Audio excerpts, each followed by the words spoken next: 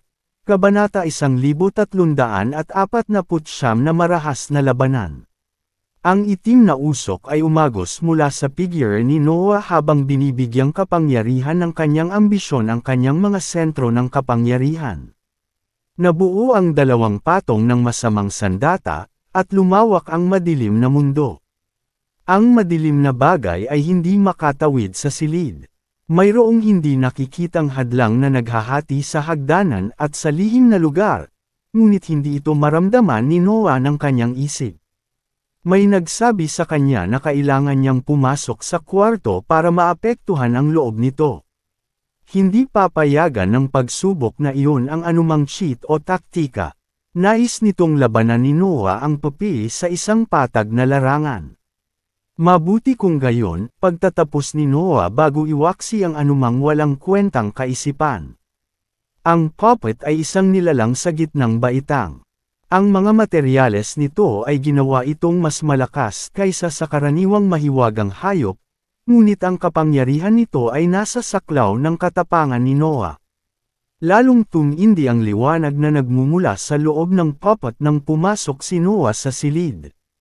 Ang di nakikitang hadlang ay hindi nakaapekto sa kanya, at hindi rin ito sinaktan ang mga kakayahan na inihanda noon pa man. Isang flash ng puting liwanag ang pumuno sa silid at nabulag si Noah sa isang iglap. Nagsimulang gumalaw ang Popeye pagkatapos ng pangyayaring iyon, at umalangaw-ngaw ang mga ingay sa lugar habang iniunat nito ang metal na katawan nito. Nagliwanag ang mga mata ng Popeye at nabuo ang mga puting linya sa katawan nito. Lumingon ang nilalang kay Noah, at bumukas ang tuka nito para magpakawala ng malakas na sigaw. Nang inag ang lahat sa paligid ni Noah nang umabot sa kanya ang soundwave. Ang kanyang madilim na mundo ay sumisipsip ng bahagi ng mga panginginig ng boses, kaya ang kanyang masamang sandata ay pinamamahalaang manatiling buo. Gayunpaman, namulat siya sa kapangyarihan ng Popeye nang damapo ang hiyaw nito sa kanyang kakayahan. Tila tumayo ang puppet sa linyang naghahati sa mga entablado. Ito ay masyadong malakas para sa sinumang gaseous stage cultivator, ngunit ito ay isang hakbang ang layo mula sa pagpasok sa kaharian ng mga liquid stage expert. Nangangati si Noah kung kaya niyang talunin ang ganoong nilalang.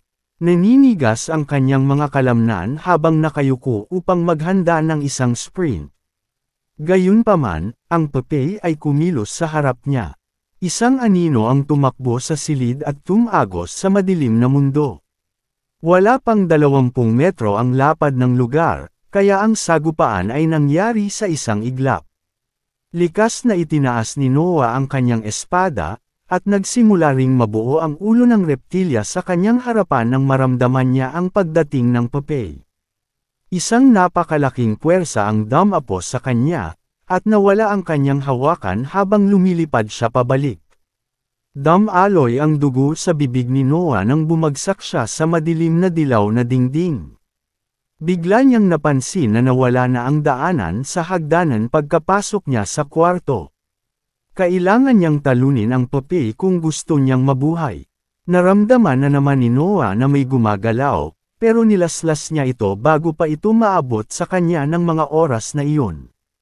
Lumaki ang demonic sword sa panahon ng pag-atake. Nag-transform ito sa isang napakalaking talam nang bumagsak ito sa Popeye. Isang napakalaking puwersa ang damapo sa braso ni Noah habang sinubukang bawiin ng Popeye ang talam. Isang draconic na dagandong ang lumabas sa kanyang bibig habang ang kanyang maitim na bagay ay dumadaloy sa loob ng kanyang mga itim na sisidlan upang mapabuti ang kanyang pisikal na kapangyarihan. Isang malakas na hiyawan ang umalangaw sa lugar ng makumplito ni Noah ang paglaslas. Isang pagbagsak ang sumunod sa kanyang pag-atake. Napasandal ang puppet sa tapat ng dingding. Nagpalitan ng tingin. Si Noah at ang Popeye. Ang nagniningning na mga mata ng nilalang ay tila kayang tumagos sa madilim na mundo upang titigan ang kanyang mga patayong pupils. Kapag kaharap ang isang mahiwagang hayop o isang magsasaka, mauunawaan ni Noah ang bahagi ng mga emosyon na pumupuno sa isip ng kanyang kalaban. Gayunpaman, wala siyang maramdaman nang maramdaman niya ang titig ng Popeye sa kanya. Ang nilalang na iyon ay isang walang isip na sandata. Wala itong nararamdamang sakit, at hindi ito titigil sa pag-atake hanggat hindi nito nasesira ang kalaban nito. Nagluwa si Noah ng alon ng itim na apoy habang siya ay bumaril pasulong. Ang Popeye ay sumigaw bago siya sinisingil, at isang sagupaan ang nangyari sa gitna ng silid. Ikanaway ng puppet ang mahahabang kuko nito. Ngunit kumagat ang ulo ni Snore sa braso nito bago nito natapos ang pag-atake. Hinampas ni Noah ang ulo ng nilalang, ngunit nakaharang ng malayang kamay nito ang talam bago ito damapo sa metal na balat nito. Binaril ang binti ni Noah patungo sa tiyan ng Popeye, ngunit itinaas ng nilalang ang isang tuhod para pigilan ang kanyang pag-atake. Pagkatapos ay sinubukan nitong saksakin si Noah gamit ang kanyang tuka, ngunit lumitaw ang isang hiwa sa kanyang matulis na bibig at pinalihis ang pag-atake. Ang marahas na madilim na bagay ay natipon sa bibig ni Snore habang pinipigilan nito ang braso ng Popeye, at nagsimulang manginig ang demonic sword habang nag-iipon ito ng enerhiya. Sumisid si Knight pabalik sa bibig nito sa pagtatangkang sirain ang tuka nito. Ang puppet ay naglaslas gamit ang malayang paa nito, ngunit ginamit ni Noah ang kanyang paa upang pigilan ang pag-atake bago pa ito maabot sa kanya. Mas maraming apoy ang lumabas sa kanyang masamang bibig at napuno ang silid ng kanyang nagbabantang likas na kakayahan. Inilunsad ng hilik ang sinag nito, at sumigaw ang puppet habang sinira ng pag-atake ang kaliwang braso nito. Gayunpaman, hindi nito sinubukang umatras. Ginamit nito ang napakalaking pisikal na lakas nito para hukayin ang katawan ng Blood Companion at mapalapit kay Noah. Nabasag ang tuka nito sa puntong iyon, ngunit tila hindi ito nakagambala sa pinsala. Bumukas ang mga bitak sa kaliwang balikat nito habang sinusubukang gumawa ng daanan sa katawan ni Snore, and tuluyang inubos ng maitim na sinag ang braso nito. Ginamit ng puppet ang pagkakataong iyon para saksakin ang basag nitong balikat sa dibdib ni Noah. Pinipigilan ng dalawang patong ng baluti ang paghukay nito ng napakalalim sa kanyang laman, ngunit nagawa pa rin itong tumusok sa kanyang baga. Kinagat ng hilik ang ulo ng nilalang sa puntong iyon, at binato ni Noah ng mga suntok ang basag na balikat upang mabunot ito sa kanyang katawan. Ang demonic sword ay nagsimulang maglunsad ng mga laslas na dahan-daang bumabalot sa kamay ng puppet, ngunit nagawang sirain ng mga kuko nito ang istruktura ng talam. Ang labanan ay tila mabagal sa mga mata ni Noah, ngunit ilang saglit lang ang lumipas mula nang magsimulang maglaban silang dalawa. Inihagis niya at nang manika ang lahat ng mayroon sa isa't isa sa pag-asang mahuhulog muna ang kanilang kalaban. Hindi na kailangan ng taktika o estratehiya sa labanang iyon. Hindi magamit ni Noah ang kanyang bilis sa maliit na larangan ng digmaan, kaya kailangan niyang talunin ang puppet sa kanyang mga kakayahan. Sa kabilang banda, walang pakialam ang puppet na napinsala ang katawan nito basta't nagawa nitong saktan si Noah. Ito ay isang walang pag-iimbot na paratang na hindi pinapansin ang lahat maliban sa kalaban nito.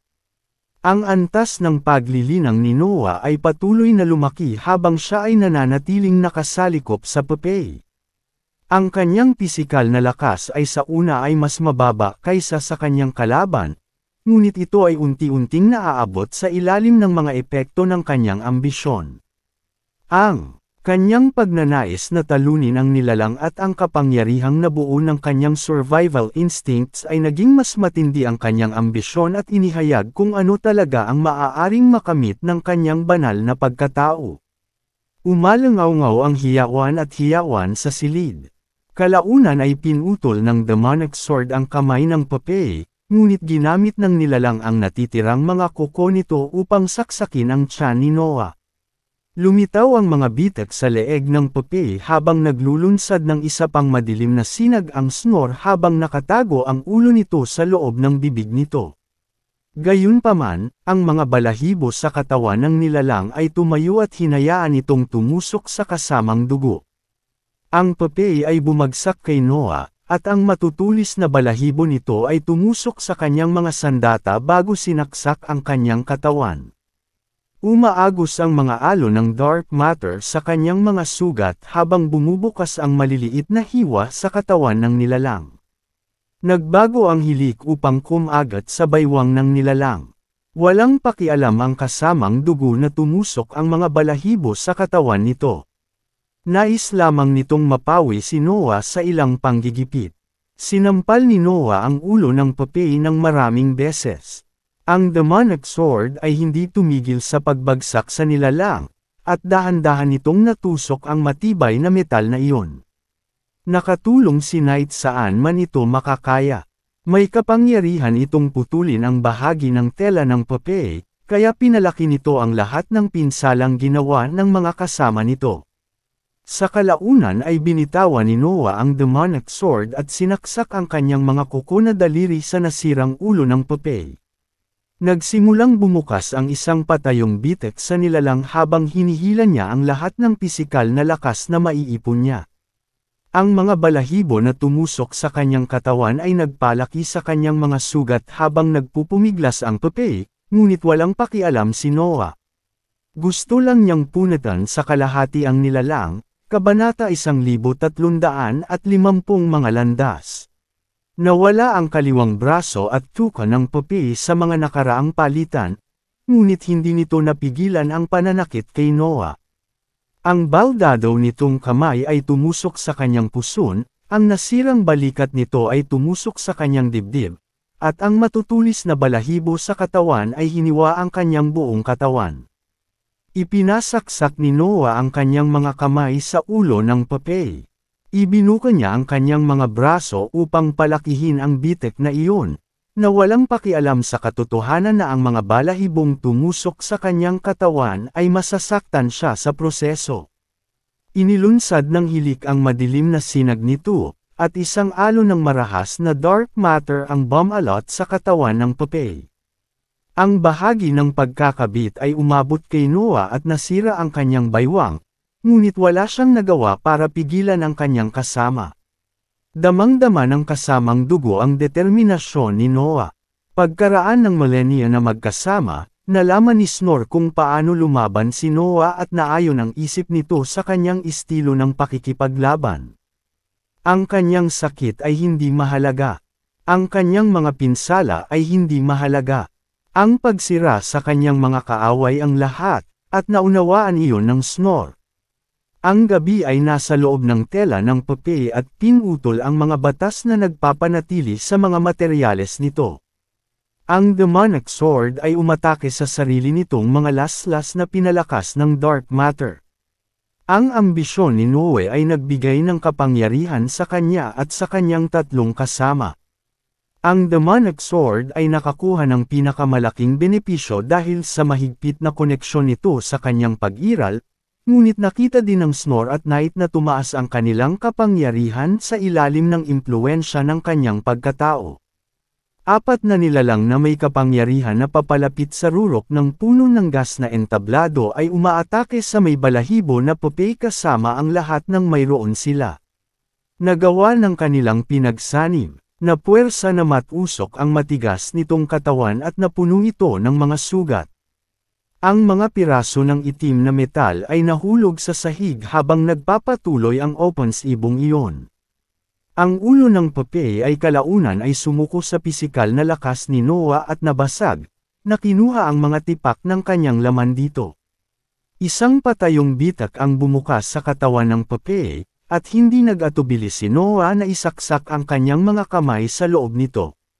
Hinailan niya upang palakihin ang sugat, at pinunit ng mga balahibo ang kanyang laman sa proseso. Naramdaman ni Noah na nawawala ang presyon sa kanyang mga binti sa isang punto.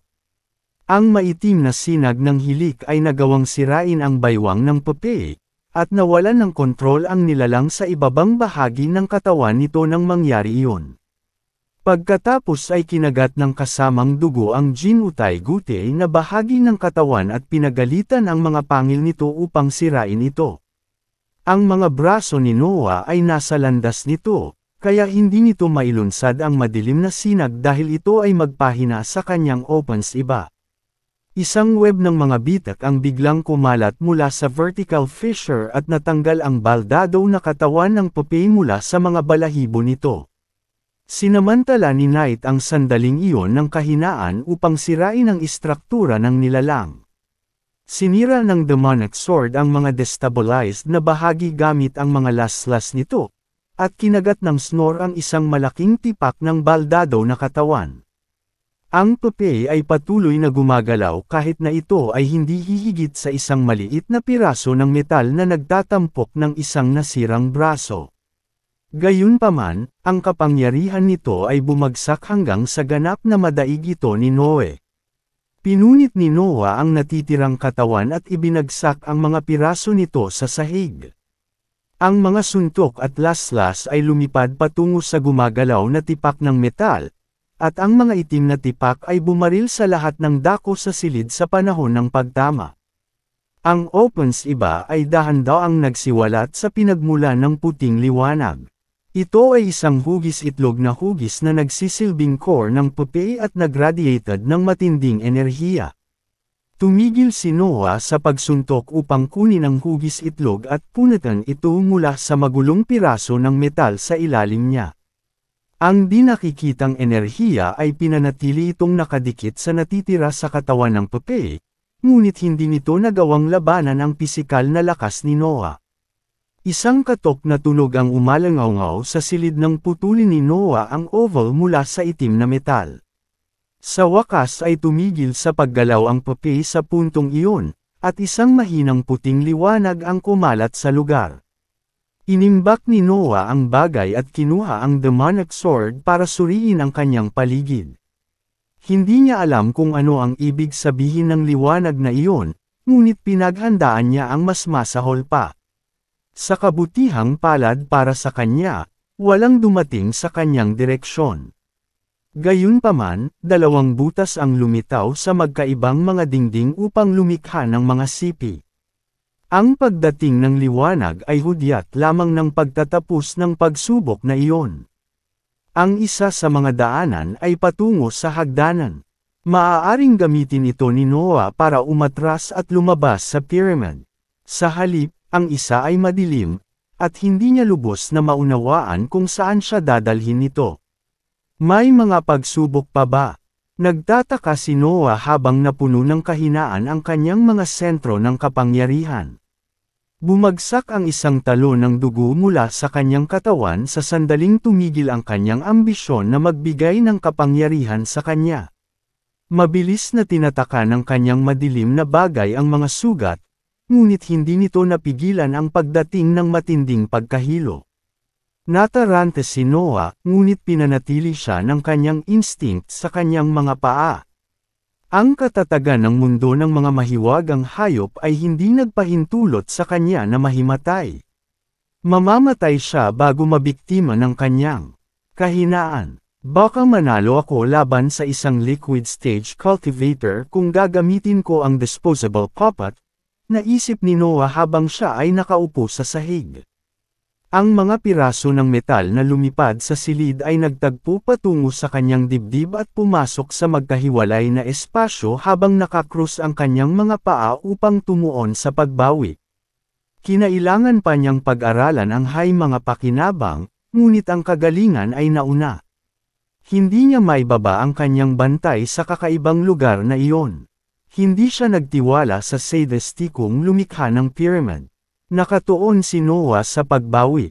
Iniwaksi niya ang stress na naipon ng kanyang mga sentro ng kapangyarihan at kumain upang punuin ang kanyang katawan ng enerhiya. Pagkatapos ay nilinang niya upang palakihin ang kanyang dantian. Ang kanyang isip lamang ang nagpatuloy sa pagbuti sa buong proseso. Kapag ang kanyang mga sentro ng kapangyarihan ay bumalik sa isang disenteng estado, si Noah ay nag-activate ng Dark Womb spell upang mas mabilis na pagalingin ang kanyang katawan. Siya ay nagdusa ng matinding pinsala sa panahon ng labanan, kaya ang simpleng akumulasyon ng enerhiya ay hindi sapat sa kanyang sitwasyon. Kahit na may Dark Womb spell, si Noah ay kailangang manatili sa sekretong silid sa loob ng isang buong taon bago siya tuluyang gumaling. Gayunpaman, hindi niya iniisip na magtagal sa sitwasyong iyon dahil mas malakas ang pakiramdam niya pagkatapos noon. Nadama ni Noah na ang kanyang pag-iral ay bumuti pagkatapos ng labanan at ang mahabang panahon ng pagbawi. Tila ang paggamit ng kanyang ambisyon ay mabilis na lumago ang kanyang potensyal. Ang mga benepisyong natamo pagkatapos ng pagsasanay sa kanyang sariling katangian upang makaapekto sa kapaligiran ay hindi maihahambing sa mga nakuha sa prosesong iyon. Kailangan kong humanap ng paraan para mapagsamantalahan ang aking ambisyon nang hindi dumaranas ng gayong mabibigat na kakulangan, naisip ni Noah habang sinusuri niya kung gaano kabilis umunlad ang kanyang dantian sa panahon ng kanyang pagsasanay. Nakakabaliw ang kapangyarihan ng kanyang pagkatao. Ito ay kumilos tulad ng isang lihim na sining na maaaring magbigay ng kapangyarihan sa lahat ng kanyang mga ari-arian sa parehong oras. Nakadepende rin ito sa kanyang potensyal, na hindi naglagay ng mga nakapirming limitasyon sa mga epekto nito. Ang sinumang magsasaka ay magbabayad ng napakalaking halaga ng pera upang makakuha ng mga bagay na may kakayahang magkatulad na mga epekto. Kahit na ang empowerment ay pansamantala, pinayagan nito si Noah na malampasan ang kanyang mga limitasyon at talunin ang mga kalaban na hindi man lang lapitan ng mga eksperto sa kanyang antas. Ang pagiging natatangi ng kanyang sariling katangian ang dahilan kung bakit napakahirap para sa kanya na alisin ang mga kakulangan. Ang gayong malakas na kakayahan ay nangangailangan ng mga after effect na umiral. Lahat ay umaasa sa lihim na sining kung hindi man. Inilagay ni Noah ang bagay sa likod ng kanyang isip pagkatapos niyang gumaling at bumuti. Hindi iyon ang oras para isipin ang kanyang kapangyarihan. Siya ay nasa isang kakaibang istruktura na maaaring magbigay sa kanya ng mahahalagang bagay, at iyon ang kanyang prioridad sa ngayon. Ang bagong CP ay nagdulot sa kanya ng pag-usisa, ngunit nais ni Noah na siyasatin muna ang kanyang mga natamo. Ang itim na metal ay tila mahalaga, ngunit ang puting hugis itlog ay nakakuha ng kanyang pansin mula noong katapusan ng labanan.